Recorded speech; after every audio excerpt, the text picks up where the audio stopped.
बिस्मिल्लाहिर्रहमानिर्रहीम। अस्सलाम वालेकुम नाज़रीन, समुद्री के इलाके थाना तरखानी की हदूद में बढ़ते हुए बदफेली के वाक़यात में कमी ना आ सकी। आज भी 12 साल बच्चे के साथ मुबैना तौर पर बदफेली की कोशिश की गई। हमारे नुमाइंदा खसूसी शाहिद मुश्ताक बलोच की रिपोर्ट के मुताबिक पुलिस ने मुलज़म कामरान के खिलाफ मुकदमा भी दर्ज कर लिया। मुतासरा माँ का कहना है कि मेरा बच्चा हाशिम अली 527 गाब में करियाना की स्टोर पर काम करता था। मुलज़म कामरान ने मेरे बच्चे को बदफेली का निशाना बनाने की कोशिश की और जान से मार देने की धमकियाँ भी दी।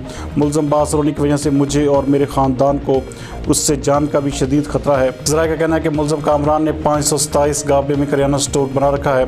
पुलिस ने मुलज़म को हिरासत में लेकर कार्रवाई का बाकायदा आगाज़ कर दिया।